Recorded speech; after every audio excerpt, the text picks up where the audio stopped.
ಅನೇಕ ದಿನಗಳಿಂದ ನಾವು ಭಕ್ತನಾಗಿರುವ ಗ್ರಂಥಕರ್ತನು ಇಬ್ರಿಗೆ ಬರೆದ ಪತ್ರಿಕೆ ನಾವು ಧ್ಯಾನ ಮಾಡ್ತಾ ಇದ್ದೇವೆ. ಈ ಪತ್ರಿಕೆಯ ಉದ್ದೇಶವನ್ನು ಸಹ ನಾವು ತಿಳಿದುಕೊಂಡಿದ್ದೇವೆ. ಯಹೂದ ಕ್ರೈಸ್ತರು ಹಿಂಜರಿದು ಹೋಗುವುದನ್ನ ಅವರು ಹಿಂಜರಿದು ಹೋಗಬಾರದು, ದೃಢವಾಗಿ ಕ್ರಿಸ್ತನಲ್ಲಿ ನಿಲ್ಲಬೇಕೆಂಬುದಕ್ಕೋಸ್ಕರವಾಗಿ ಗ್ರಂಥಕರ್ತನು ಇದನ್ನ ಬರೆಯಲ್ಪಟ್ಟಾಗಿ ನೋಡ್ತೇವೆ. ಹಿಂಜರಿದಂಥವರು, ನಂಬಿಕೆಯಿಂದ ಜಾರು ಹೋಗುತ್ತಿರುವಂಥವರು, ಅವ್ರ ನಂಬಿಕೆಯನ್ನ ಬಿಡದೆ ಕ್ರಿಸ್ತೇಶ್ವರಲ್ಲಿ ದೃಢವಾಗಿ ನಿಲ್ಲುವಂತೆ, ಸ್ಥಿರವಾಗಿ ನಿಲ್ಲುವಂತೆ ಅವರಿಗೆ ಈ ಒಂದು ಗ್ರಂಥದಲ್ಲಿ 5 ಎಚ್ಚರಿಕೆಗಳನ್ನ ಕೊಡುತ್ತಾ ಅವರ ಬಲಪಡಿಸುತ್ತಾ ದೇವರ ಕಡೆಗೆ ನಡೆಸುವಂತ ಒಂದು ಪಾಠ ಇಲ್ಲಿ ನಾವು ಕಲಿತಾ ಇದ್ದೇವೆ. ಕರ್ತನಾದ ಯೇಸು ಕ್ರಿಸ್ತನ ಒಂದು ಪ್ರಭಾವ ಮತ್ತು ಯಾಜಕರು, ಆ ಯಾಜಕರಿಗಿಂತ ಉನ್ನತವಾದ ಮಹಾಯಾಜಕನು ಕರ್ತನಾದ ಯೇಸು ಕ್ರಿಸ್ತನು, ಆತ ನಮಗೋಸ್ಕರ ಪ್ರಾಣ ಕೊಟ್ಟವನು, ರಕ್ತ ಸುರಿಸಲ್ಪಟ್ಟ ದೇವರೆಂಬುದಾಗಿ ಅನೇಕ ವಿಷಯಗಳನ್ನ ಗ್ರಂಥಕರ್ತನು ತಿಳಿಸುವುದನ್ನು ನೋಡುತ್ತೇವೆ. ಕಳೆದ ವಾರ ಧ್ಯಾನ ಮಾಡಿದ ಹಾಗೆ 11ನೇ ಅಧ್ಯಾಯದಲ್ಲಿ ಆ ನಂಬಿಕೆಯ ವೀರರು ಅವ್ರು ಹೇಗೆ ದೇವರ ಬಳಿಯಲ್ಲಿ ಬೆಳೆದು ಕರ್ತನನ್ನ ಮಹಿಮೆಪಡಿಸುತ್ತಾ ಅವರ ನಂಬಿಕೆ ಜೀವಿತವನಿಗೆ ಕಾಪಾಡಿಕೊಂಡಿರುವುದಕ್ಕೋಸ್ಕರವಾಗಿ ಆ ನಂಬಿಕೆ ದೃಷ್ಟಾಂತಗಳೆಂಬುದಾಗಿ 11ನೇ ಅಧ್ಯಾಯದಲ್ಲಿ ನಾವು ನೋಡುತ್ತಾ ಬಂದಿದ್ದೇವೆ ಪ್ರೇರೆ. ಈ 11ನೇ ಅಧ್ಯಾಯದಲ್ಲಿ ನೋಡುತ್ತಾ ಬರುವಾಗ ಇದನ್ನು ನಾವು ಧ್ಯಾನ ಮಾಡುವಂಥದ್ದು 12ನೇ ಅಧ್ಯಾಯದ 1-2 ವಾಕ್ಯಗಳು. ಕಳೆದ ವಾರ ನೋಡಿಕೊಂಡ ಹಾಗೆ ಆ ನಂಬಿಗಸ್ತರು ನೀತಿವಂತರು ಇರುವಂತ ಒಂದು ನಾವೇ, ಭಕ್ತನಾದ ಪೌಲನು ಒಂದು ಹಡಗಿನಲ್ಲಿದ್ದ ಕಾರಣ ಒಬ್ಬ ನೀತಿವಂತನಾಗಿ ದೇವರಿಂದ ಆರಿಸಲ್ಪಟ್ಟನಾದ್ದರಿಂದ ಹಡಗಿನಲ್ಲಿ ಸುಮಾರು 276 ಜನರಿಗೆ ಅವರ ಪ್ರಾಣಾಪಾಯಗಳು, ಅಂದ್ರೆ ಅವರು ಆ 14 ದಿನಗಳ ಸಮುದ್ರ ಪ್ರಯಾಣದಲ್ಲಿ ಅಲ್ಲಕಲ್ಲೋಲವಾದ ತೆರೆಗಳ ನಡುವೆ, ಅಲೆಗಳ ನಡುವೆ ಒಬ್ಬ ನೀತಿವಂತನ ಪ್ರಾರ್ಥನೆ, ಒಬ್ಬ ನೀತಿವಂತನು ಅವರಲ್ಲಿ ಇದ್ದುದರಿಂದ 276 ಜನರಿಗೆ ಆ ಪ್ರಾಣ ಪಡೆದುಕೊಂಡ್ರು ಎಂಬುದಾಗಿ ನಾವು ನೋಡುತ್ತಾ ಬಂದಿವಿ. ಅನೇಕ ವಿಷಯಗಳನ್ನು ಧ್ಯಾನ ಮಾಡಿದ್ದೇವೆ ಪ್ರೇರೆ. ಈ ರಾತ್ರಿ ನಾವು ಜ್ಞಾಪಕ ಮಾಡಿಕೊಳ್ಳುವಾಗ ಇಬ್ರಿಯರಿಗೆ ಬರೆದ ಪತ್ರಿಕೆ 12ನೇ ಅಧ್ಯಾಯದ 1-2 ವಾಕ್ಯಗಳನ್ನ, ಮೊದಲ 2 ವಾಕ್ಯಗಳನ್ನ ಧ್ಯಾನಕ್ಕಾಗಿ ನಾವು ಓದಿಕೊಳ್ಳೋಣ. ಆದ ಕಾರಣ ಇಷ್ಟು ಮಂದಿ ಸಾಕ್ಷಿಯವರು ಮೇಘೋದೋಪಾದಿಯಲ್ಲಿ ನಮ್ಮ ಸುತ್ತಲೂ ಇರುವುದರಿಂದ ನಮಗೆ ಅಭ್ಯಂತರ ಮಾಡುವ ಎಲ್ಲಾ ಭಾರವನ್ನು, ಹತ್ತಿಕೊಳ್ಳುವ ಪಾಪವನ್ನು ನಾವು ಸಹ ತೆಗೆದಿಟ್ಟು ನಂಬಿಕೆಯನ್ನು ಹುಟ್ಟಿಸುವನು ಪೂರೈಸುವನಾಗಿರುವ ಯೇಸುವಿನ ಮೇಲೆ ದೃಷ್ಟಿ ಇಟ್ಟು ನಮಗೆ ನೇಮಕವಾದ ಓಟವನ್ನು ಸ್ಥಿರಚಿತದಿಂದ ಓಡೋಣ. ಆತನು ತನ್ನ ಮುಂದೆ ಇಟ್ಟಿದ್ದ ಸಂತೋಷಕ್ಕೋಸ್ಕರ ಅವಮಾನವನ್ನು ಅಲಕ್ಷ್ಯ ಮಾಡಿ ಶಿಲುಬೆಯ ಮರಣವನ್ನು ಸಹಿಸಿಕೊಂಡು ದೇವರ ಸಿಂಹಾಸನದ ಬಲಗಡೆಯಲ್ಲಿ ಆಸನರೂಢನಾಗಿದ್ದಾನೆ. ಕರ್ತನ ಸ್ತೋತ್ರ ಉಂಟಾಗಲಿ. ಓದಿಕೊಂಡಂತ ವಾಕ್ಯ ಭಾಗವನ್ನ ಕರ್ತನ ತಾನೇ ಆಶೀರ್ವದಿಸಲಿ. ಈಗಾಗಲೇ ಜಾಕೋಬನ ಪ್ರಾರ್ಥನೆ ಮಾಡಿದ ಹಾಗೆ ಆತ್ಮಿಕವಾದಂತಹ ಒಂದು ಸಂದೇಶ, ನಮ್ಮ ಆತ್ಮ ಆ ಬೆಳವಣಿಗೆಗೋಸ್ಕರ ಉತ್ತೇಜನಕ್ಕಾಗಿ ಕರ್ತನ ತಾನೇ ನಮ್ಮೆಲ್ಲರನ್ನ ಬಲಪಡಿಸಿ ಚೈತನ್ಯಗೊಳಿಸಿ ಮಾತಾಡಲೆಂಬುದಾಗಿ ನಾನು ಸಭಾಯಿಸುವನಾಗಿದ್ದೇನೆ. ಓದಿಕೊಂಡಂತ ವಾಕ್ಯ ಭಾಗದಲ್ಲಿ ಇಲ್ಲಿ ಗ್ರಂಥಕರ್ತ ಹೇಳುವಂಥದ್ದು, ಇಷ್ಟು ಮಂದಿ ಸಾಕ್ಷಿಯವರು ಅಲ್ಲಿ ನೋಡ್ತೇವೆ. 11ನೇ ಅಧ್ಯಾಯದಲ್ಲಿ ನೋಡುವಾಗ ಕೆಲವು ಒಂದು 14-15 ಹೆಸರುಗಳನ್ನ ನೋಡಬಹುದು. ಇನ್ನು ಏನು ಹೇಳಲೆಂಬುದಾಗಿ ಆ ಗ್ರಂಥಕರ್ತನ ಹೇಳುವುದನ್ನು ಸಹ ನಾವು ನೋಡ್ತೇವೆ ಪ್ರೇರೆ. ಆ ಒಂದು ನಂಬಿಕಸ್ಥರನ್ನ, ಅವರ ಒಂದು ಹೋರಾಟ, ಹೇಗೆ ಅವರ ನಂಬಿಕೆಯನ್ನು ಕಾಪಾಡಿಕೊಂಡ್ರು, ಎಂತ ಕಷ್ಟಗಳಿಂದ ಅವರು ಜಯಿಸಿದರು ಎಂಬುದಾಗಿ ಒಬ್ಬೊಬ್ಬರಾಗಿ ನಾವು ನೋಡ್ತಾ ಬರುತ್ತೇವೆ. ಹೆಬೇರನ ಕುರಿತು ನಾವು ಅಲ್ಲಿ ನೋಡ್ತೇವೆ, ಅನೋಕನ ಕುರಿತು ನೋಡ್ತೇವೆ ಪ್ರೇರೆ, ನೋಹನು, ಅಬ್ರಹಾಮನನ್ನ ಕುರಿತು ನೋಡ್ತೇವೆ, ಮತ್ತು ಸಾರಳು, ಇಸಾಕನು, ಇವರೆಲ್ಲ ಪರಿಶೋಧನೆಗೆ ಒಳಗಾದಾಗ ಯಾಕೋಬನು ಮತ್ತು ಮೋಸೆ ಒಬ್ಬರಾಗಿ ಇಲ್ಲಿ ನೋಡ್ತೇವೆ ಪ್ರೇರೆ. ಅವರು ಕೆಂಪು ಸಮುದ್ರವನ್ನು ದಾಟಿದ್ರ ಎಂಬುದಾಗಿ ನೋಡ್ತೇವೆ. ಆಮೇಲೆ ಹೇಳುವಾಗ 32ನೇ ವಾಕ್ಯದಲ್ಲಿ ಇನ್ನು ಏನು ಹೇಳಬೇಕು, ಗಿಡಿಯೋನ್, ಬಾರಾಕ್, ಸಂಸೋನ್, ಎಫಾದ್, ದಾವೀದ್, ಸಮುವೇಲ್ ಎಂಬುವರ ವೃತ್ತಾಂತಗಳನ್ನು ಪ್ರವಾದಿಗಳು ವಿವರವಾಗಿ ಹೇಳಬೇಕಾದ್ರೆ ಸಮಯ ಸಾಲದೆಂಬುದಾಗಿ ಹೇಳಿದಂತ ಗ್ರಂಥಕರ್ತನು ಅವರ ಕುರಿತು ಉದಾಹರಣೆ ಕೊಡ್ತಿದ್ದಾನೆ. ಆದ ಕಾರಣ ಇಷ್ಟು ಮಂದಿ ಸಾಕ್ಷಿಯವರು ಹೇಗಿದ್ದಾರಂತೆ, ಮೇಘೋದೋಪಾದಿಯಲ್ಲಿ ಎಷ್ಟು ಜನ ಎಂಬುದಾಗಿ ನೋಡುವಾಗ ಇಲ್ಲಿ ಮೇಘೋದೋಪಾದಿ ಎಂಬುದಾಗಿ ನೋಡ್ತೇವೆ. ಆ ಒಂದು ಜನರು ನಂಬಿಗಸ್ತರು ಹೇಗಿದ್ದಾರೆ ಎಂಬುದಾಗಿ ನೋಡುವಾಗ ಯೆಶಾಯನ ಪ್ರವಾದನೆ ಗ್ರಂಥ 60ನೇ ಅಧ್ಯಾಯದ 8ನೇ ವಾಕ್ಯದಲ್ಲಿ ನೋಡ್ತೇವೆ ಎಷ್ಟು ಜನ ಇದ್ದಾರೆ ಎಂಬುದಾಗಿ. ಇಬ್ರಿ ಗ್ರಂಥಕರ್ತ ಹೇಳುವಂಥದ್ದು ಮೇಘೋದೋಪಾದಿಯಲ್ಲಿ. ಯೆಶಾಯನ ಗ್ರಂಥ ನೋಡುವಾಗ ಆಹಾ ದ್ವೀಪ ನಿವಾಸಿಗಳು ನನ್ನ ನಿಲ್ಲಿಸುವರಾಗಿದ್ದಾರೆ, ಮೇಘೋದೋಪಾದಿಯಲ್ಲಿ ಗೂಡುಗಳಿಗೆ ತ್ವರೆಪಡುವ ಪಾರಿವಾಳಗಳಂತೆ. ಪಾರಿವಾಳ ಅದು ಪರಿಶುದ್ಧವಾದದ್ದು ಎಂಬುದಾಗಿ ಆರಿ ಬರುತ್ತಿರುವ ಇವರು ಯಾರು ಎಂಬುದಾಗಿ ನೋಡ್ತೇವೆ ಪ್ರೇರೆ. ಇಷ್ಟು ಮಂದಿ ಮೇಘೋದೋಪಾದಿಯಲ್ಲಿ, ಗೂಡಿಗೆ ಹೋಗುವಂತ ಪಾರಿಗಳೋಪಾದಿಯಲ್ಲಿ, ಇನ್ನು ಅನೇಕ ಉದಾಹರಣೆಗಳನ್ನು ನೋಡ್ತೇವೆ. ಇಷ್ಟು ಮಂದಿ ನಮ್ಮ ಸುತ್ತಲಿರುವಾಗ, ಇಷ್ಟು ಜನರ ಸಾಕ್ಷಿಗಳು ಕರ್ತನಾದ ಯೇಸು ಕ್ರಿಸ್ತನು ಗ್ರಂಥದಲ್ಲಿ ಬರೆಸಲ್ಪಟ್ಟಿರುವಾಗ ಮತ್ತು ದೇವಜನರಾಗಿ ಅಂದಿನ ಯಹೂದ ಕ್ರೈಸ್ತರಿಗೆ ಹೇಳಲ್ಪಟ್ಟಂತ ವಾಕ್ಯವನ್ನ ನಮಗೆ ಅನುಸರಿಸಿಕೊಂಡಾಗ, ನಮಗೆ ಅಳವಡಿಸಿಕೊಂಡಾಗ, ನಾವಿರುವಂತಹ ನಮ್ಮ ಸ್ಥಳೀಯ ಸಭೆಗಳಲ್ಲಿ, ನಮ್ಮ ನೆರೆಹೊರೆಯ ಸಭೆಗಳಲ್ಲಿ ಮತ್ತು ನಮಗಿಂತ ಮುಂಚೆ ಈಗಾಗಲೇ ದೇವರನ್ನು ನಂಬಿ ಸಭೆಯಲ್ಲಿ ಹಿರಿಯರಾಗಿ ಸುವಾರ್ಥಿಕರಾಗಿ ದೇವರ ಮಕ್ಕಳಾಗಿ ಜೀವಿಸುವಂತವರ ಒಂದು ಚರಿತ್ರೆ ಕೇಳಿಸಿಕೊಂಡ್ರೆ ಪ್ರೇರೆ, ಅನೇಕ ರೀತಿಯವರ ಒಂದು ಪ್ರಯಾಸ, ಕಷ್ಟಗಳು ಮತ್ತು ಕಣ್ಣೀರಿನಲ್ಲಿ ಅವರು ಹೇಗೆ ದಾಟಿ ಬಂದ್ರು ಅನೇಕ ವಿಷಯಗಳನ್ನ ನಾವು ಕೇಳಿಸಿಕೊಳ್ಳುತ್ತೇವೆ. ಯಾಕಂದ್ರೆ ಕಳೆದ ಸಾರಿ 200 ವರ್ಷಗಳ ಒಂದು ಇತಿಹಾಸವನ್ನ ಆ ಸಹೋದರ ಸಭೆಗಳ ಬಗ್ಗೆ ನೋಡುವಾಗ ಪ್ರಾರಂಭಿಸಲ್ಪಟ್ಟಂತ ಭಕ್ತರು ಹೇಗೆ ಅವರು ದಾಟಿ ಬಂದ್ರು, ಅವರ ಕಷ್ಟಗಳು, ಪ್ರಯಾಣವನ್ನ ಕುರಿತು ನಾವು ತಿಳಿದುಕೊಂಡಿದ್ದೇವೆ ಪ್ರೇರೆ. ಆದ್ದರಿಂದ ರಾತ್ರಿ ದೇವರ ಮಕ್ಕಳಾಗಿ ಜೀವಿಸುತ್ತಿರುವ ನಾವುಗಳು ಸಹ ಇಷ್ಟು ಮಂದಿ ಸಾಕ್ಷಿಯವರು ಮೇಘೋದೋಪಾದಿಯಲ್ಲಿ ನಮ್ಮ ಸುತ್ತಲಿರುವುದರಿಂದ ನಾವೇನ್ ಮಾಡ್ಬೇಕೆಂಬುದಾಗಿ ನಾವು ಇದ್ದೇವೆ. ಇದು ಕಲಿಯುವಂಥದ್ದು ನಮ್ಮ ಸುತ್ತಲಿರುವುದು ನಾವೇನ್ ಮಾಡ್ಬೇಕು. ಮೊದಲನೇದಾಗಿ ನಮಗೆ ಅಭ್ಯಂತರ ಮಾಡುವ ಎಲ್ಲಾ ಭಾರವನ್ನು, ಈ ಅಭ್ಯಂತರ ಮಾಡುವಂಥದ್ದು ಭಾರ ದೇವರ ಸನ್ನಿಧಿಗೆ ಇಲ್ಲಿ ಕೀರ್ತನೆಗಾರನು ಗ್ರಂಥಕರ್ತರು ಕೊಡುವಾಗ ಭಾರ ಒಂದು ರಂಗಸ್ಥಳದಲ್ಲಿ ಓಡೋದಕ್ಕೋಸ್ಕರವಾಗಿ ರಣಗ್ರಸ್ತ ನಿಂತುಕೊಳ್ಳುವಂತವನು ಓಡಬೇಕಾದ್ರೆ ಅವನ ಭಾರವನ್ನು ಹೊತ್ತುಕೊಳ್ಳಬಾರದು. ಎಲ್ಲ ಭಾರವನ್ನು ತೆಗೆದಿಟ್ಟು ಓಡುವುದಾದರೆ ಅವನು ಓಡುತ್ತಾ ಮುಟ್ಟಬೇಕಾದ ಗುರಿಯನ್ನು ತಲುಪಲು ಸಾಧ್ಯ. ಭಾರವನ್ನು ಹೊತ್ತುಕೊಂಡ್ರೆ ಓಡಲು ಸಾಧ್ಯವಿಲ್ಲ ನೋಡುತ್ತೇವೆ. ದೇವರ ಮಕ್ಕಳಾಗಿರುತ್ತೆ ನಾವುಗಳು ಓಟವನ್ನು ಕೊನೆಗಾಣಿಸಲು ನಮಗೆ ಅಡ್ಡಿಪಡಿಸುವಂತ ಭಾರಗಳು ಕೆಲವು ವಿಷಯಗಳು ನೋಡುತ್ತೇವೆ. ಸೋಮಾರಿತನವಾಗಿರ್ಬೋದು, ಮತ್ತು ಅನೇಕ ರೀತಿಯ ಕ್ರಮ ಶಿಕ್ಷಣವಿಲ್ಲದೆ ಅಲೋಕರಸರವಾಗಿರುವಂಥದ್ದನ್ನ ಅನುಸರಿಸುವಂಥದ್ದು, ಇದು ಹತ್ತಿಕೊಳ್ಳುವ ಅಥವಾ ನೋಡ್ತಿರೋದು ಪ್ರೇರೆ ಅಭ್ಯಂತರ ಮಾಡುವಂತ ಒಂದು ಭಾರ. ಇದಕ್ಕೆ ಈ ರಾತ್ರಿ ವೇಳೆಯಲ್ಲಿ ಅಭ್ಯಂತರ ಮಾಡುವ ಭಾರವನ್ನ ಯಾರು ತೆಗೆದಿಟ್ರು ಅಥವಾ ಯಾವ ರೀತಿ ಅಭ್ಯಂತರವಾದ ಭಾರವನ್ನು ಅವರು ಹೊತ್ತುಕೊಂಡ್ರ ಮೊದಲು ಅದನ್ನ ಹೇಗೆ ತೆಗೆದಿಟ್ರು ಎಂಬುದಕ್ಕೋಸ್ಕರವಾಗಿ ಆ ಉದಾಹರಣೆಯಾಗಿ ಅಥವಾ ಸಜೀವಗಳ ಸತ್ಯವೇದದಲ್ಲಿ ಬರೆಯಲ್ಪಟ್ಟಂತ ವ್ಯಕ್ತಿಗಳು ಯಾವ ಭಾರ ಅವರಲ್ಲಿತ್ತು, ಯಾವ ನೋವಿತ್ತು, ಯಾರ್ಯಾರು ಯಾವ ಭಾರವನ್ನು ಬಿಟ್ಟು ನೋಡುವಾಗ ಏನ್ ಮಾಡ್ಬೇಕಂತ ನಂಬಿಕೆಯನ್ನು ಹುಟ್ಟಿಸುವನು ಪೂರೈಸುವನಾಗಿ ಯೇಸುವಿನ ಮೇಲೆ ದೃಷ್ಟಿ ಇಟ್ಟು ಬಂದ್ರು ಎಂಬಂತ ವಿಷಯಗಳನ್ನ ವಿರಾತ ಕಲಿತಾ ಇದ್ದೇವೆ ಪ್ರೇರೆ. ಉದಾಹರಣೆಯಾಗಿ ಅಥವಾ ನೋಡುವಾಗ ಗಮನಿಸುವಾಗ ಲೂಕನ ಬರೆದ ಸುವಾರ್ತೆ 15ನೇ ಅಧ್ಯಾಯಕ್ಕೆ ನಾವು ಬರುವಾಗ ಪ್ರೇರೆ 17ನೇ ವಾಕ್ಯದಲ್ಲಿ ವ್ಯಕ್ತಿಯನ್ನು ನಾವು ಕಾಣ್ತೇವೆ. ಗಮನಿಸುವಂಥದ್ದು ಹೇಗೆ ಒಬ್ಬ ಮನುಷ್ಯನು ದೇವರ ಕಡೆಗೆ ಬರುವಾಗ ದೇವರು ಕರುಣಿಸುತ್ತಾನೆ, ಕ್ಷಮಾಪಣೆ ಹೊಂದುತ್ತಾನೆ ಎಂಬುದಕ್ಕೋಸ್ಕರವಾಗಿ ಕ್ರಿಸ್ತನು ಹೇಳಲ್ಪಟ್ಟಂತ ಸಾಮ್ಯ ರೂಪ. ಆ 3 ವಿಷಯಗಳು ಅದರಲ್ಲಿ ತಪ್ಪಿ ಹೋದ ಮಗನ ಎಂಬುದಾಗಿ ನೋಡ್ತೇವೆ. ಆದ್ರೆ ಈ ರಾತ್ರಿ ಈ ವಾಕ್ಯಕ್ಕೆ ನಾವು ಓದಿಕೊಂಡಂತ ಇಬ್ರಿಯ ಬರೆಯಲ್ಪಟ್ಟ ಪತ್ರಿಕೆ 12ನೇ ಅಧ್ಯಾಯಕ್ಕೆ ಇದನ್ನ ಹೇಗೆ ಹೋಲಿಸಿಕೊಳ್ಳಬಹುದು ಅಥವಾ ಅರ್ಥ ಮಾಡಿಕೊಳ್ಳಬಹುದು. ಯಾಕೆಂದ್ರೆ 17ನೇ ವಾಕ್ಯ ಹೇಳ್ತಿದೆ, ಆಗ ಅವನಿಗೆ ಬುದ್ಧಿ ಬಂದು ಅವನು ನನ್ನ ತಂದೆಯ ಬಳಿಯಲ್ಲಿ ಎಷ್ಟೋ ಮಂದಿ ಕೂಲಿ ಆಳುಗಳಿಗೆ ಬೇಕಾದಷ್ಟು ಆಹಾರವಿದೆ, ನಾನಾದರೂ ಇಲ್ಲಿ ಹಸಿರು ಸಾಯುತ್ತೇನೆ. ಹಾಗಾದ್ರೆ ಇವನೊಂದು ಭಾರ ಇತ್ತು ಪ್ರೇರೆ. ಮೊದಲದಾಗಿ ಇವನು ಯಾರಾಗಿದ್ದಾನೆ? ಒಬ್ಬ ಶ್ರೀಮಂತನ ಮಗನು. ಯಾಕಂದ್ರೆ ಅವನು ಹೇಳುವಂಥದ್ದು ಏನೆಂಬುದಾಗಿ ಹೇಳ್ತಿದ್ದಾನೆ, ನನ್ನ ತಂದೆಯ ಬಳಿಯಲ್ಲಿ ಎಷ್ಟೋ ಮಂದಿ ಕೂಲಿ ಆಳಿಗೆ ಬೇಕಾದಷ್ಟು ಆಹಾರವಿದೆ. ಹಾಗಾದ್ರೆ ಸಮೃದ್ಧಿಯಾಗಿರುವ ಸಂತೋಷವಾಗಿರುವಂತ ಮನೆಯನ್ನ,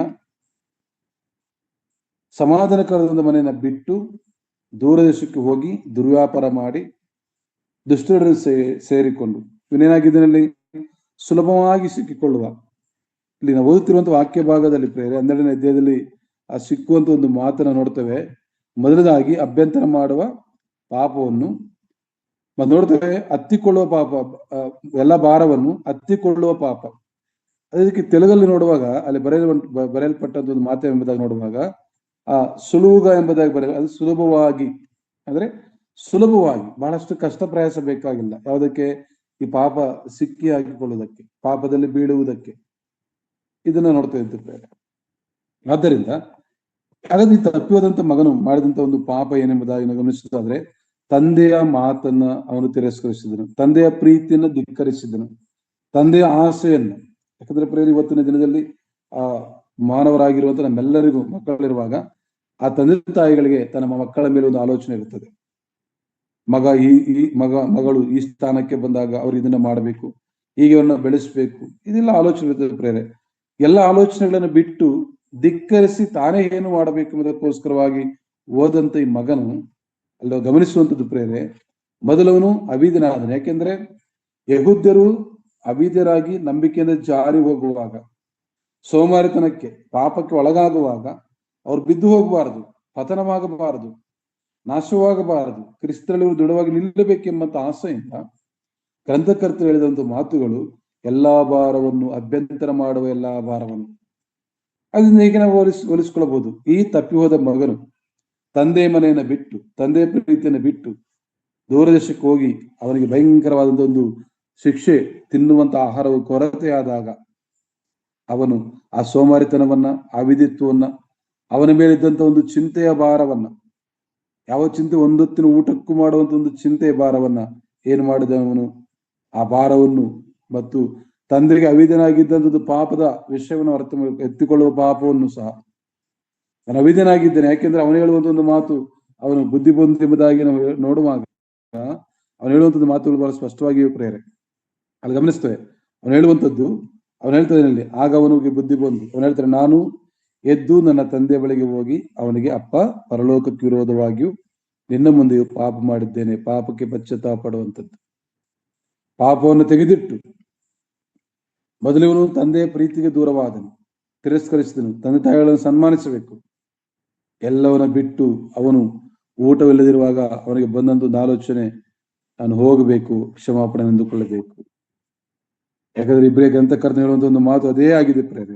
ಗಮನಿಸುವಾಗ ಹೇಳುವಂತ ಒಂದು ಮಾತು ಏನ್ ಮಾಡಬೇಕು, ಅಭ್ಯಂತರ ಮಾಡುವ ಎಲ್ಲಾ ಭಾರವನ್ನು ಹತ್ತಿಕೊಳ್ಳುವ ಪಾಪವನ್ನು ನಾವು ಸಹ ತೆಗೆದಿಟ್ಟು. ತಪ್ಪಿ ಹೋದ ಮಗನು ಅಭ್ಯಂತರ ಮಾಡುವಂತ, ಅವನಲ್ಲಿದ್ದಂತ ಅವನಿಗೆ ಒಂದು ಊಟದ ಚಿಂತೆ ಇತ್ತು, ವಸ್ತ್ರದ ಚಿಂತೆ ಇತ್ತು, ದೊಡ್ಡ ಭಾರವನ್ನು ತಗೊಂಡಿದ್ದನು. ಉತ್ತಮವಾದಂತಹ ಸಾಕಿ ಸಲಹಿದಂತ ತಂದೆ ಮನೆಯಲ್ಲಿದ್ದಂಥವನು ಅವನೇನು ಇಟ್ಕೊಳ್ಬೇಕು, ಏನ್ ತೊಟ್ಕೊಳ್ಬೇಕು, ಅವನೇನ್ ಮಾಡಬೇಕೆಂಬುದಕ್ಕೆ ಅವನು ಚಿಂತೆ ಮಾಡದೆ, ಅವನಿಗಾಗಿ ಚಿಂತೆ ಮಾಡುವಂತ ಸಿದ್ಧ ಮಾಡಲ್ಪಟ್ಟಂತ ತಂದೆಯ ಬಳಿಯಿಂದ ತಪ್ಪಿ ಹೋದಾಗ ಅವನಿಗೆ ಈ ಭಾರ ಬಂತು ಪ್ರೇರೆ. ಚಿಂತೆಯ ಭಾರ, ಕೆಲಸದ ಭಾರ, ಎಲ್ಲಾ ಭಾರವನ್ನು ತಗೊಂಡವನು ಅವನು ಓಡೋದಕ್ಕೆ ಆಗ್ತಾ ಇಲ್ಲ, ಅವನು ಬದುಕೋದಕ್ಕೆ ಆಗ್ತಾ ಇಲ್ಲ. ಕಾರಣ ಯಾಕೆಂದ್ರೆ ಅವನು ತಂದೆಗೂ ಸೃಷ್ಟಿಕ ದೇವರಿಗೂ ತಪ್ಪಿ ಹೋಗಿದ್ದರಿಂದ, ತಪ್ಪಿ ಹೋಗುವಂತವರು, ಜಾರಿ ಹೋಗುವಂತವರು, ಒಂದು ಲೋಕಾನುಸಾರವಾದಂತ ಪಾಪ ಭೋಗದಲ್ಲಿ ಬಿದ್ದು ಹೋದಂತವರು, ಸುಲಭವಾಗಿ ಸಿಕ್ಕಿ ಹಾಕುವಂತ ಒಂದು ಪಾಪ, ಅದನ್ನ ಅರ್ಥ ಮಾಡಿಕೊಂಡು ಪಶ್ಚಾತ್ತಾಪಟ್ಟವನು ಹೇಳುವಂಥದ್ದು, ಎಲ್ಲಿಗೆ ಬಂದನು, ತಂದೆಯ ಮನೆಗೆ ಬರುವುದನ್ನು ನೋಡ್ತೇವೆ. ಅದೇ ಆ ಲೂಕನ ಸುವಾರ್ತೆ 19ನೇ ಅಧ್ಯಾಯದಲ್ಲಿ ಮತ್ತೊಬ್ಬ ವ್ಯಕ್ತಿಯನ್ನು ನೋಡ್ತೇವೆ. ಅಲ್ಲಿ ಸಹ ಒಂದು ಒಳ್ಳೆಯ ಮಾತನ್ನ ಗಮನಿಸ್ತೇವೆ ಪ್ರೇರೆ.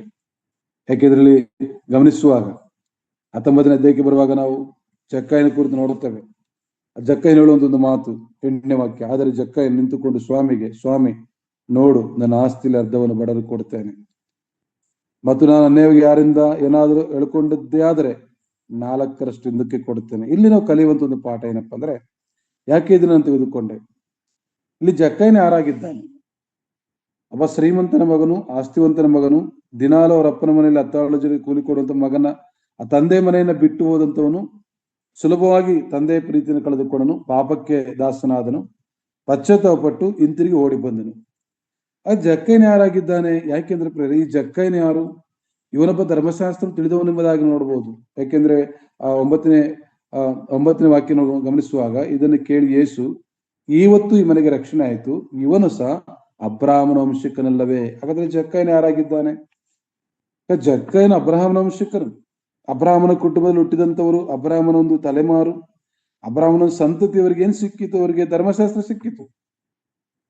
ಆ ಧರ್ಮಶಾಸ್ತ್ರವನ್ನು ತಿಳಿದಂತವನು, ಧರ್ಮಶಾಸ್ತ್ರ ಏನ್ ಮಾಡಬೇಕು ಮಾಡಬಾರದು ಎಂಬುದಾಗಿ ಅರಿತಂತ ಈ ಜಕ್ಕಯ್ಯನ ಏನ್ ಮಾಡಿದ್ದಾನೆ ಎಂಬುದಾಗಿ ನೋಡುವಾಗ ಸುಲುಕೊಂಡಿದ್ದಾನೆ ಎಂಬುದನ್ನು ನೋಡುತ್ತೇವೆ.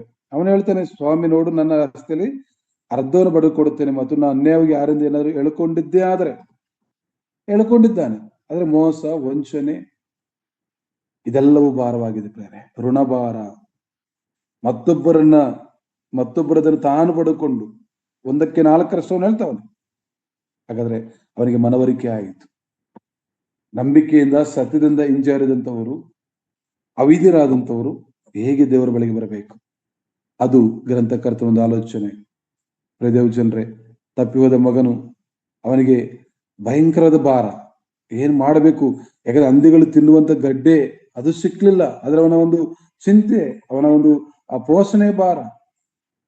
ಎಲ್ಲಿದ್ದವನು ನಂಬಿಕೆಯಿಂದ ಜಾರಿ ಹೋದವನು, ಸತ್ಯದಿಂದ ಸಮೃದ್ಧಿಯಾದ ಮನೆಯಿಂದ.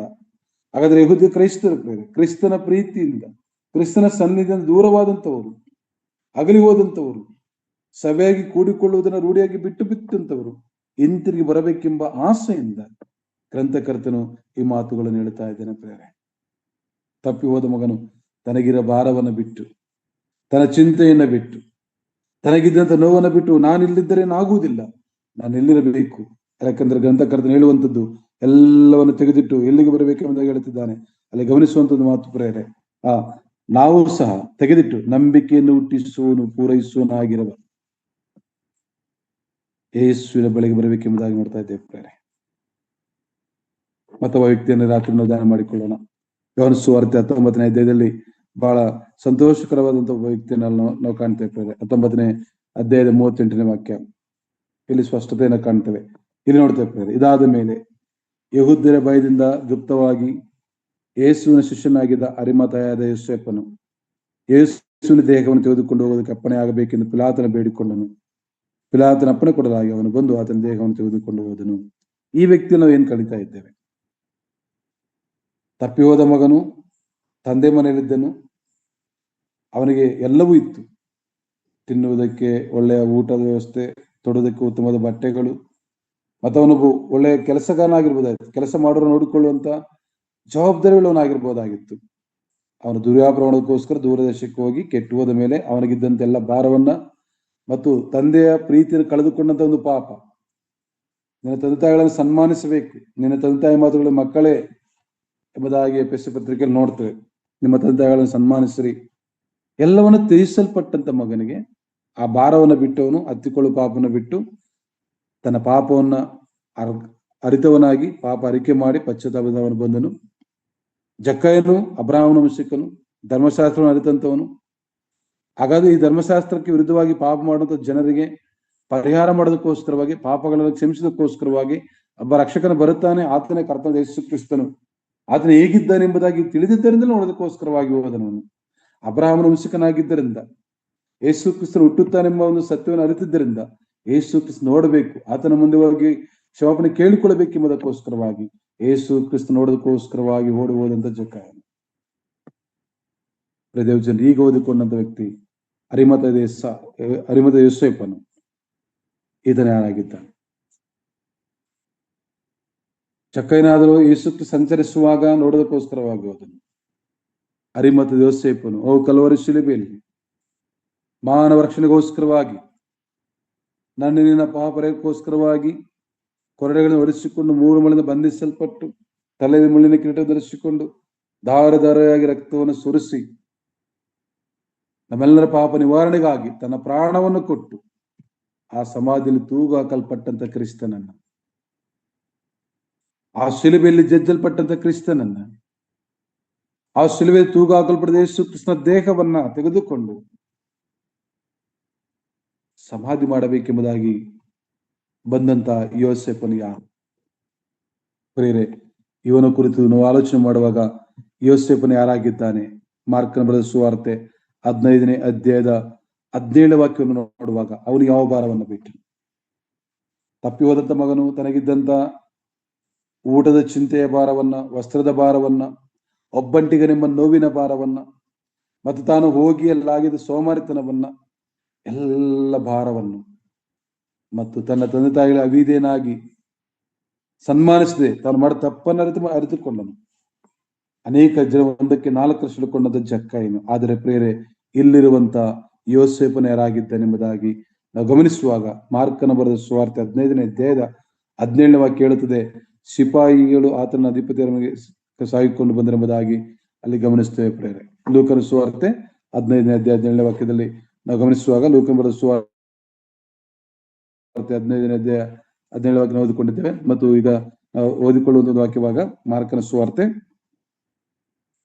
15ನೇ ಅಧ್ಯಾಯದ 42ನೇ ವಾಕ್ಯ ಇಲ್ಲಿ ನೋಡ್ತೇವೆ. 15ನೇ ಅಧ್ಯಾಯದ 42ನೇ ವಾಕ್ಯ ಮಾರ್ಕನ ಸುವಾರ್ತೆಯಲ್ಲಿ ನೋಡುವಂಥದ್ದು. ಆಗಲೇ ಸಂಜೆ ಆಗಿತ್ತು ಮತ್ತು ಆ ದಿನವು ಸುವರ್ಣ ದಿನ ಎಂಬುದಾಗಿ ನೋಡ್ತೇವೆ. ಹೀಗಿರಲಾಗಿ ಅರಿಮಾತಾಯದ ಯೋಸೇಫನೆಂಬವನು ಬಂದು ಧೈರ್ಯದಿಂದ ಪಿಲಾತನ ಬಳಿಗೆ ಹೋಗಿ ಯೇಸುವಿನ ದೇಹವನ್ನು ತನಗೆ ಕೊಡಿಸಬೇಕೆಂದು ಬೇಡಿಕೊಂಡನು. ಇಲ್ಲಿ ನಾವು ಕಲಿಯುವಂಥದ್ದು, ಇವನು ಹಿರಿ ಸಭೆಯವರಲ್ಲಿ ಘನವಂತನು. ಯೇಸು ಕ್ರಿಸ್ತನ ಬಳಿಗೆ ಬರುವಂತ ಇವನಿಗೇನಿದೆ? ಹಿರಿ ಸಭೆಯವರು ಒಬ್ಬ ನ್ಯಾಯವಂತನು. ಹಾಗಾದ್ರೆ ಒಂದು ಭಾರ ಇದೆ, ಅಲ್ಲಿ ನ್ಯಾಯ ಮಾಡಬೇಕು, ಒಂದು ಅಧಿಕಾರವಿದೆ ಮತ್ತು ಪ್ರೇರವನೊಬ್ಬ ಘನವಂತನಾಗಿದ್ದಾನೆ. ಹಾಗಾದ್ರೆ ಎಲ್ಲಾ ಭಾರವನ್ನ, ನ್ಯಾಯದ ಭಾರವನ್ನ, ಒಬ್ಬ ಉನ್ನತ ಸ್ಥಾನದಲ್ಲಿದ್ದಂಥ ಭಾರವನ್ನ, ಮತ್ತು ಇವನು ಧನವಂತನೆಂಬುದಾಗಿ ನೋಡ್ತೇವೆ ಪ್ರೇರೆ. ಮತ್ತಾಯ ಸುವಾರ್ತೆಯಲ್ಲಿ ನಾವು ಬರುವಾಗ ಧನವಂತನು, ಆಸ್ತಿವಂತನು. ಹಾಗಾದ್ರೆ ಎಲ್ಲಾ ಭಾರವನ್ನು ತೆಗೆದು ಬಿಟ್ಟು ಎಲ್ಲಿಗೆ ಬಂದಿದ್ದಾನೆ? ಕಲ್ವರಿ ಶಿಲುಬೆ ತೂಗು ಹಾಕಲ್ಪಡುತ್ತಂತೆ ಯೇಸು ಕ್ರಿಸ್ತನ ಬಳಿಗೆ. ಆ ಶಿಲುಬೆಯಲ್ಲಿ ರಕ್ತವನ್ನು ಸುರಿಸಲ್ಪಟ್ಟಂತ ಆ ಪರಿಶುದ್ಧವಾದ ದೇವರು ನನಗೋಸ್ಕರ ಇವನು ರಹಸ್ಯವಾದಂತ ಶಿಷ್ಯನಾಗಿದ್ದನೆಂಬುದಾಗಿ ನೋಡ್ತೇವೆ. ಆದರೆ ಶಿಷ್ಯನಾಗಿದ್ದುಕೊಂಡು ತನಗೆ ಇರುವಂತಹ ಉದ್ಯೋಗ, ಒಬ್ಬ ಅಧಿಕಾರಿ, ಅಧಿಕಾರದ ಭಾರ. ಒಬ್ಬ ಅಧಿಕಾರಿಯಾಗಿ ನೋಡುವಾಗ ಅಲ್ಲಿ ಅನೇಕ ಕೆಲಸಗಳ ಭಾರ. ಎಲ್ಲ ಭಾರವನ್ನು ಬಿಟ್ಟು ತನಗಾಗಿ ಪ್ರಾಣವನ್ನು ಕೊಟ್ಟಂತ ಯೇಸು ಕ್ರಿಸ್ತನ ರಕ್ಷಕನು. ಇವನನ್ನು ಆಲೋಚನೆ ಮಾಡುವಾಗ ಬಹಳಷ್ಟು ಜನರು ಹೇಳುವಂಥದ್ದು, ಇವನೊಬ್ಬ ಹಿರಿಸಭೆ ಎಂಬುದಾಗಿ ನೋಡ್ತಿದ್ವಿ. ಹಾಗಾದ್ರೆ ಒಬ್ಬ ಅಧಿಕಾರಿಯಾಗಿದ್ದಾಗ ಆ ಒಂದು ಅಧಿಕಾರಿಗಳು ಹಾಕಿಕೊಳ್ಳುವಂತ ವಸ್ತ್ರಗಳನ್ನು ಜ್ಞಾಪಕ ಮಾಡಿಕೊಳ್ಳೋಣ. ಆ ವಸ್ತ್ರಗಳನ್ನು ನೆನೆಸಿಕೊಳ್ಳೋಣ ಪ್ರೇರೆ. ತನ್ನ ವಸ್ತ್ರವನ್ನು ಸಹ ಅವನು ಆಲೋಚನೆ ಮಾಡಲಿಲ್ಲ, ತನ್ನ ಅಧಿಕಾರವನ್ನು ಆಲೋಚನೆ ಮಾಡಲಿಲ್ಲ. ಎಲ್ಲವನ್ನು ತೆಗೆದಿಟ್ಟು ಯೇಸು ಕ್ರಿಸ್ತನ ಬಳಿಗೆ ಒಂದು ಶಿಲುಬೆಯಲ್ಲಿ ತೂಗು ಹಾಕಲ್ಪಟ್ಟಂತೆ ಆ ದೇಹವನ್ನು ನಿಲ್ಲಿಸಿಕೊಳ್ಳಬೇಕಾದ್ರೆ ಪ್ರೇರೆ ನಾವು ನೋಡ್ತೇವೆ, ಯೇಸು ಕ್ರಿಸ್ತನ ರಕ್ತ ಧಾರೆ ಧಾರೆಯಾಗಿ ಸುರಿತಾ ಇತ್ತು.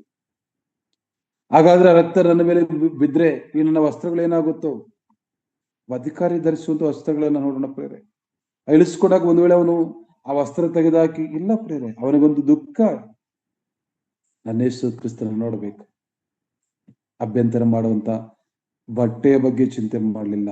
ಅಭ್ಯಂತರ ಮಾಡುವಂತ ಅಧಿಕಾರಿಗಳು ಹಿರಿಸಭೆಯಲ್ಲಿ ಇವನೊಬ್ಬನಾಗಿದ್ದನು. ಅಧಿಕಾರವನ್ನ ಚಿಂತೆ ಮಾಡಲಿಲ್ಲ. ಧನವಂತನು ತನ್ನ ಹಣದ ಕುರಿತು ಚಿಂತೆ ಮಾಡಲಿಲ್ಲ ಪ್ರೇರೆ. ಯಾಕೆಂದ್ರೆ ಒಬ್ಬ ಯೌವನಸ್ಥನ ಯೇಸು ಕ್ರಿಸ್ತನ ಬಳಿಗೆ ಬಂದಾಗ ನಿನ್ನ ಆಸ್ತಿಯನ್ನೆಲ್ಲ ಮಾರಿ ನನ್ನ ಹಿಂಬಾಲಿಸು ಎಂಬುದಾಗಿ ಹೇಳಿದ್ರೆ ಅವನು ಚಿಂತೆ ಮಾಡಿದ. ತನ್ನ ಹಣ ಆಸ್ತಿ ಕುರಿತಾಗಿ ಯೇಸು ಸ್ವಾಮಿ ಹಿಂಬಾಲಿಸಲಿಲ್ಲ ಪ್ರೇರೆ. ಆದರೆ ತಪ್ಪಿ ಹೋದ ಮಗನು, ತನಗೆ ಅಲ್ಲಿ ಒಂದು ಭಾರ ಇತ್ತು, ಊಟದ ಭಾರ ಮತ್ತೆ ಅಭ್ಯಂತರ ಮಾಡುವಂತ ಎಲ್ಲವನ್ನು ಬಿಟ್ಟು ಅವಿಧೇನಾಗಿದ್ದಂಥದನ್ನು ಒಪ್ಪಿಕೊಂಡು ತಂದೆಯ ಬಳಿಗೆ ಬಂದನು. ಅಬ್ರಹಾಮನ ವಂಶಕನಾಗಿರೋ ಜಕ್ಕಾಯನು ತಾನು ಮಾಡಿದ ತಪ್ಪುಗಳನ್ನ, ತನ್ನೊಬ್ಬ ಉದ್ಯೋಗಿಯಾದರೂ ಎಲ್ಲ ಭಾರವನ್ನು ಬಿಟ್ಟು, ಇನ್ನೂ ಅವನು ವಂಚನೆ ಮಾಡುತ್ತದೆ, ಭಯಂಕರ ಪಾಪಗಳು ಬೇಕಾಗಿತ್ತು. ಆ ಪಾಪದ ಭಾರವನ್ನು ಬಿಟ್ಟು ಯೇಸು ಸ್ವಾಮಿಯನ್ನು ನೋಡಿದನು. ಇಂದು ಈ ಮನೆಗೆ ರಕ್ಷಣೆ ಆಯಿತು. ಯೇಸು ಸ್ವಾಮಿಯನ್ನ ದೃಷ್ಟಿಸಿದ್ದರಿಂದ ಪ್ರೇರೆ, ಆತನ ಬಳಿಗೆ ಬಂದಿದ್ದರಿಂದ, ತನ್ನ ತಪ್ಪುಗಳನ್ನ ಅರಿಕೆ ಮಾಡಿದ್ದರಿಂದ, ತಪ್ಪಿ ಹೋದ ಮಗನಿಗೆ ತನ್ನ ತಂದೆ ಹೇಗೆ ಅವನನ್ನು ಸನ್ಮಾನ ಮಾಡಿದನು. ಇನ್ನು ದೂರದಲ್ಲಿ ಬರುವಾಗ ಅವನಿಗೆ ಬೇಕಾಗಿದ್ದಂತ ವಸ್ತ್ರಗಳನ್ನ, ಆ ಜೋಡುಗಳನ್ನ ತರಿಸಿದನು. ಜಕ್ಕಾಯನಿಗೆ ಹೇಳ್ತಾನೆ, ಯೇಸು ಸ್ವಾಮಿ ಇವತ್ತು ಮನೆಗೆ ರಕ್ಷಣೆ ಆಯಿತು. ಪ್ರಿಯ ದೇವಚಂದ್ರೆ, ನನ್ನ ಕರ್ತನು ನನಗೋಸ್ಕರ ಪ್ರಾಣ ಕೊಟ್ಟಿದ್ದಾನೆ. ಆ ಶಿಲುಬೆಯಲ್ಲಿ ನನ್ನ ಕರ್ತನ ದೇಹ ತೂಗಾಡಬಾರದು. ಯೇಸು ಸ್ವಾಮಿಯನ್ನ ಪ್ರೀತಿಸಿ ರಹಸ್ಯವಾಗಿ ಶಿಷ್ಯನಾಗಿದ್ದಂತ ಅರಿಮದ ಯೋಸೇಫನು ಆತನ ಬಳಿಗೆ ಬಂದನೆಂಬುದಾಗಿ ನೋಡ್ತೇವೆ ಪ್ರೇರೆ. ಎಲ್ಲಾ ಭಾರವನ್ನು ಬಿಟ್ಟು ಕರ್ತನ ಬಳಿಗೆ ಬರುವಂತದ್ದು, ಹತ್ತಿಕೊಳ್ಳುವಂತ ಪಾಪದ ಭಾರ. ಇವತ್ತು ದೇವರ ಮಕ್ಕಳಾಗಿದ್ದೇವೆ ಪ್ರೇರೆ.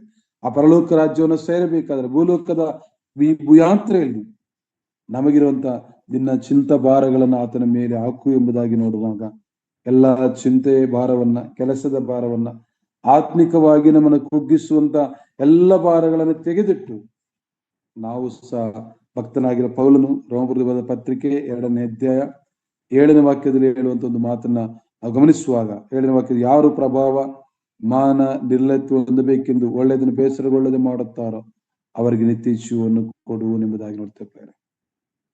ಯಾರು ಪ್ರಭಾವ, ಮಾನ, ನಿರ್ಲತ್ವ ಹೊಂದಬೇಕೆಂದು ಒಳ್ಳೆಯದನ್ನು ಬೇಸರಗೊಳ್ಳದೆ ಮಾಡಬೇಕೆಂಬುದಾಗಿ ಪೌಲನು ಹೇಳಿದ ಒಂದು ಮಾತುಗಳು ಅದೇ. ರೋಮ ಪತ್ರಿಕೆ 13ನೇ ಅಧ್ಯಾಯದ 11ನೇ ವಾಕ್ಯ ಹೀಗೆ ಬರೆಯಲ್ಪಟ್ಟಿದೆ. 13ನೇ ಅಧ್ಯಾಯದ 11ನೇ ವಾಕ್ಯದಲ್ಲಿ ನಾವು ಗಮನಿಸುವಾಗ, ರೋಮಾಪುರದ ಪತ್ರಿಕೆ 13ನೇ ಅಧ್ಯಾಯ 11ನೇ ವಾಕ್ಯ, ಈಗಿನ ಕಾಲವು ನಿದ್ದೆಯಿಂದ ಎಚ್ಚರವಾಗತಕ್ಕ ಕಾಲವೆಂದು ಅರಿತು ಇದನ್ನೆಲ್ಲ ಮಾಡ್ರಿ. ನಾವು ಕ್ರಿಸ್ತನನ್ನು ಮೊದಲು ನಂಬಿದ ಕಾಲದಲ್ಲಿ ಇದ್ದಕ್ಕಿಂತ ಈಗ ನಮ್ಮ ವಿಮೋಚನೆ ಹತ್ತಿರವಾಯಿತು. ഇരുಳು ಬಹಳ ಮಟ್ಟಿಗೆ ಕಳೆಯಿತು, ಹಗಲು ಸಮೀಪವಾಯಿತು. ಕತ್ತಲೆಗೆ ಅನುಗುಣವಾದ ಕೃತ್ಯಗಳನ್ನ ಬಿಟ್ಟು ಬೆಳಕಿಗೆ ಅನುಗುಣವಾದ ಆಯುಧಗಳನ್ನ ಧರಿಸಿಕೊಳ್ಳೋಣ. ಪೌಲನ ಒಂದು ದಾಹ ಪ್ರೇರೆ, ಆತ್ಮಿಕವಾಗಿ ಬೆಳೆಯಬೇಕು. ಆದರೆ ನಾವು ಹೇಳುವಂಥದ್ದು ನಿದ್ದೆಯಿಂದ ಎಚ್ಚರವಾಗಬೇಕೆಂಬುದಾಗಿ ಪ್ರೇರೆ, ಎಚ್ಚರವಾಗಬೇಕು. ಇವತ್ತು ತಪ್ಪಿ ಹೋದ ಮನೆ ಎಚ್ಚರಿಕೆ ಆಯಿತು, ಜ್ಞಾನೋದಯವಾಯಿತು, ಅವನ ಮನೆ ತೆರೆಯಲ್ಪಟ್ಟವು. ನಾನು ತಪ್ಪಿ ಬಂದಿದ್ದೇನೆ. ಸಮೃದ್ಧಿಯಾದ ತಂದೆಯ ಮನೆಯನ್ನ ಪ್ರಿಯ ದೇವ ಜನರೇ, ಆ ಯಹೂದ್ಯ ಕ್ರೈಸ್ತರು ಅಪನಂಬಿಗಸ್ಥರಾಗಿ ಅವಿದ್ಯರಾಗಿ ಸಭೆಯಾಗಿ ಕೂಡಿಕೊಳ್ಳುವುದು ರೂಢಿಯಾಗಿ ಬಿಟ್ಟಿರುವಾಗ ಅವರು ತಿರುಗಿ ದೇವರನ್ನ ಆರಾಧನೆ ಮಾಡಬೇಕು. ತಿರುಗಿ ಅವರು ಬಲಿಪೀಠದ ಮುಂದೆ ಬರಬೇಕು, ಕ್ರಿಸ್ತನ ಬಳಿಗೆ ಬರಬೇಕು, ಅವ್ರು ದೃಢವಾಗಿ ನಿಲ್ಲಬೇಕು. ಒಬ್ಬರಾದ್ರೂ ನಾಶವಾಗಬಾರದು. ಹೊಂಸುವಾರ್ತೆ 3ನೇ ಅಧ್ಯಾಯ 16ನೇ ವಾಕ್ಯ, ಒಬ್ಬರಾದ್ರೂ ನಾಶವಾಗದೆ ಎಲ್ಲರೂ ನಿತ್ಯ ಜೀವನ ಪಡೆದುಕೊಳ್ಳಬೇಕೆಂಬಂತ ಆ ಲೇಖನಗಳನ್ನು ಅರಿತಂತ ಗ್ರಂಥಕರ್ತನು. ನಾವು ತಿಮೋತಿನಿಗೆ ಬರೆದ ಪತ್ರಿಕೆ ಮತ್ತು ಕೊರಿಂಥ ಬರೆದ ಪತ್ರಿಕೆ ನೋಡುವಾಗ ಮೊದಲು ಎಲ್ಲದಕ್ಕಿಂತಲೂ ಮೊದಲು ರಾಜರುಗಳಿಗಾಗಿ ಅರಸರಿಗೋಸ್ಕರ ಪ್ರಾರ್ಥನೆ ಮಾಡ್ರಿ. ಯಾಕೆಂದ್ರೆ ಎಲ್ಲಾ ಮನುಷ್ಯರು ರಕ್ಷಣೆ ಹೊಂದಿ ಸತ್ಯದ ಜ್ಞಾನಕ್ಕೆ ಸೇರಬೇಕೆಂಬುದು ದೇವರ ಸಂಕಲ್ಪ.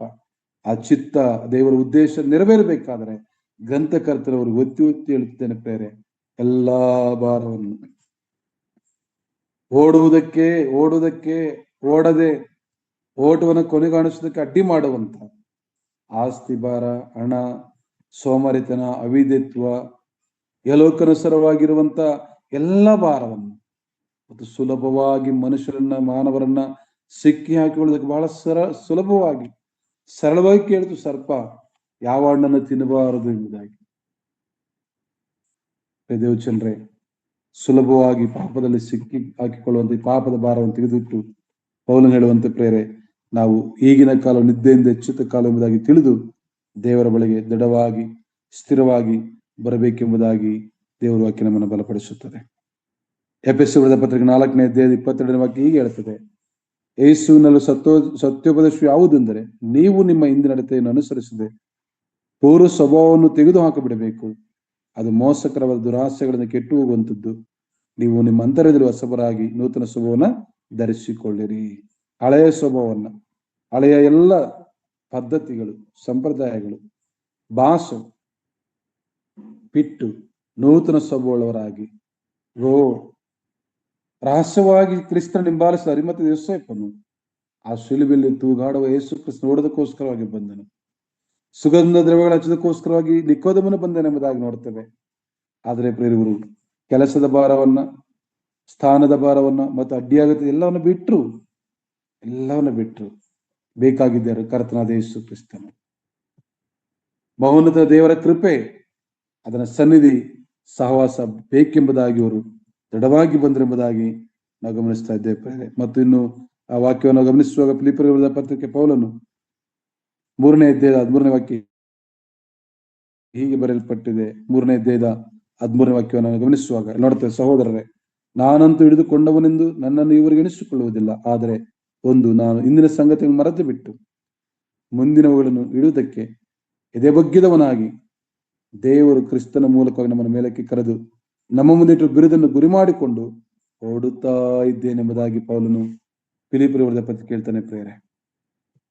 ಮುಂದಿನವುಗಳನ್ನು ಹಿಡಿಯುವುದಕ್ಕೆ ಎದೆಬಗ್ಗಿದವನಾಗಿ ದೇವರು ಕ್ರಿಸ್ತನ ಮೂಲಕ ನಮ್ಮನ್ನು ಮೇಲಕ್ಕೆ ಕರೆದು ನಮ್ಮ ಮುಂದಿಟ್ಟಿರುವ ಬಿರುದನ್ನು ಗುರಿ ಮಾಡಿಕೊಂಡು ಹಿಂತಿರುಗಿ ನೋಡದೆ ಭಾರವನ್ನ, ಸುಲಭವಾಗಿ ನಮ್ಮನ್ನು ಹಾಳು ಮಾಡುವಂತ ಎಲ್ಲ ಪಾಪವನ್ನ, ಭಾರ ಎಂಬುದಾಗಿ ನೋಡುವಾಗ ಅನೇಕ ಭಾರಗಳಿವೆ. ಸೋಮಾರಿತನ, ಅವಿಧಿತ್ವ, ಅಪನಂಬಿಕೆ, ಯಲೋಕನುಸರವಾಗಿರುವಂತ ಅನೇಕ ವಿಷಯಗಳಲ್ಲಿ ತಪ್ಪಿ ಹೋದ ಮಗನು ಇಹಲೋಕನುಸರವಾಗಿ ತಾನೇ ಏನೋ ಮಾಡಿ ಬದುಕುವುದಕ್ಕೋಸ್ಕರವಾಗಿ ತಂದೆ ಆಸ್ತಿಯಲ್ಲಿ ಪಾವಲು ತೆಗೆದುಕೊಂಡು ಹೋದನು. ತಂದೆಯ ಮನೆಯನ್ನು ಬಿಟ್ಟು ಹೋದುದರಿಂದ, ತಂದೆಯ ಪ್ರೀತಿಯನ್ನು ಕಳೆದುಕೊಂಡಿದ್ದರಿಂದ, ತಂದೆಯ ಆಸೆ, ತಂದೆಯ ಉದ್ದೇಶ, ತಂದೆಗಿದ್ದಂತ ಆ ಸಂಕಲ್ಪಗಳನ್ನು ತಿರಸ್ಕರಿಸಿ ತಾನೇ ಏನು ಮಾಡೋದಕ್ಕೋಸ್ಕರವಾಗಿ ಹೋಗಿದ್ದರಿಂದ ಅವನಿಗೆ ಸಿಕ್ಕಿದ್ದು ಕೊನೆದಾಗಿ ಹಂದಿಗಳು ತಿನ್ನುವ ಗಡ್ಡೆ ಸಿಕ್ಕಿಲ್ಲ. ಅರ್ಥ ಆಯಿತು. ತನ್ನ ಭಾರವನ್ನು ಬಿಟ್ಟನು, ತನ್ನ ಆಲೋಚನೆ ತ್ಯಜಿಸಿದನು, ತನ್ನ ಅಹಂಭಾವವನ್ನು ಬಿಟ್ಟನು. ಪಶ್ಚಾತ್ತಾಪವುಳ್ಳವನಾಗಿ ಪರಲೋಕ ದೇವರಿಗೂ ತನ್ನ ಪಾಪಗಳನ್ನ, ತನ್ನ ತಪ್ಪುಗಳನ್ನ ಒಪ್ಪಿಕೊಂಡವನಾಗಿ ಭಕ್ತನಾಗಿರುವಂತ ಇಬ್ರಿಯ ಗ್ರಂಥಕರ್ತನು ಹೇಳಿದ ಹಾಗೆ ಪ್ರೇರೆ ತೆಗೆದಿಟ್ಟು ಎಲ್ಲಿಗೆ ಬರಬೇಕು ಅಲ್ಲಿ ನೋಡ್ತಾ ಇದ್ದೇವೆ. ನಾವು ತೆಗೆದಿಟ್ಟು ನಂಬಿಕೆಯನ್ನು ಹುಟ್ಟಿಸುವಂತವನು, ಪೂರೈಸುವನಾಗಿರುವ ಏಸು ಮೇಲೆ ದೃಷ್ಟಿ ಇಟ್ಟರು. ಒಬ್ಬ ಹಿರಿಸಭೆ ನ್ಯಾಯಸ್ಥನಾಗಿದ್ದರು, ಹಣವಂತನು, ಘನವಂತನು ಎಲ್ಲ ಇದ್ದಂತ ಅರಿಮತ್ತ ಯೋಸೇಫನ್ನು ಕ್ರಿಸ್ತನಿಗೋಸ್ಕರವಾಗಿ ಯಾವುದನ್ನು ಎಣಿಸಲಿಲ್ಲ ಪ್ರೇರೆ. ತನ್ನ ಅಧಿಕಾರವನ್ನ, ಆಸ್ತಿಯನ್ನ, ತನ್ನ ಸ್ಥಾನ ಮಾನ ಎಲ್ಲವನ್ನ ಬಿಟ್ಟು ಕ್ರಿಸ್ತನ ಪ್ರೀತಿ, ರಕ್ಷಕನೆಂಬುದಾಗಿ ಆತನ ದಯೆ, ಆತನ ಕರುಣೆ ಹೊಂದಿಕೊಳ್ಳುವುದರ ನಿಮಿತ್ತವಾಗಿ ಮಾತ್ರವಲ್ಲ, ತನಗಿರುವಂತ ವಸ್ತ್ರಗಳು, ಒಂದು ವೇಳೆ ಆ ಶಿಲುಬೆ ಇಳಿಸ್ಕೊಳ್ಳೋದಕ್ಕೊಬ್ಬ ಹಿರಿಸಭೆಯನ್ನು ಬರಲಿಲ್ಲ ಜೊತೆಗೆ, ಅವ್ರಿಗೆ ಹೇಳಲಿಲ್ಲ ಪ್ರೇರೆ, ತಾನಾಗಿ ಬಂದ ಅಪ್ಪಣೆ ತೆಗೆದುಕೊಂಡು ಆ ದೇಹವನ್ನು ಇಳಿಸಿಕೊಳ್ಳುವಾಗ ಗಮನಿಸ್ರಿ, ಆ ಸ್ವಾಮಿಯ ರಕ್ತದ ಕಣಗಳು ಒಂದು ವೇಳೆ ಅರಿಮತೆಯ ಮೇಲೆ ಬಿದ್ದಿರಬಹುದು. ಯಾಕಂದ್ರೆ ಆ ರಕ್ತ ಸುರಿಸಲ್ಪಡುತ್ತೆ, ಅದನ್ನು ಇಳಿಸ್ಕೊಳ್ತಾ ಇದ್ದೇನೆ. ಎಷ್ಟು ರಕ್ತ ಅವನ ಮೇಲೆ ಬಿದ್ದಿರಬಹುದು ಪ್ರೇರೆ. ಹಾಗಾದ್ರೆ ಯಾವುದನ್ನು ಲೆಕ್ಕಿಸದೆ ಯಾವುದಕ್ಕೋಸ್ಕರವಾಗಿ ಹೊಂದಬೇಕಾದಂತ ಮಹಾಪದವಿ, ಎದೆ ಬಗ್ಗಿದ ವೀರನಾಗಿ ಏನೆಂಬುದಾಗಿ ಹೇಳುವಂತ ಮಾತುಗಳನ್ನು ನಾವು ಮಾಡಿಕೊಳ್ಳುವಾಗ ಪ್ರೇರೆ, ಹೇಗೆ ನಾವು ಓಡೋಣ? ಇಲ್ಲಿ ಗ್ರಂಥಕರ್ತ ಹೇಳುವಂಥದ್ದು, ನಂಬಿಕೆಯನ್ನು ಹುಟ್ಟಿಸಲು ಪೂರೈಸುವನಾಗಿರ ಯೇಸುವಿನ ದೃಷ್ಟಿ ಇಟ್ಟು ನಮಗೆ ನೇಮಕವಾದ ಓಟವನ್ನ ಸ್ಥಿರಚಿತ್ತದಿಂದ ಓಡೋಣ. ಸ್ಥಿರಚಿತ್ತದಿಂದ ಓಡೋಣ.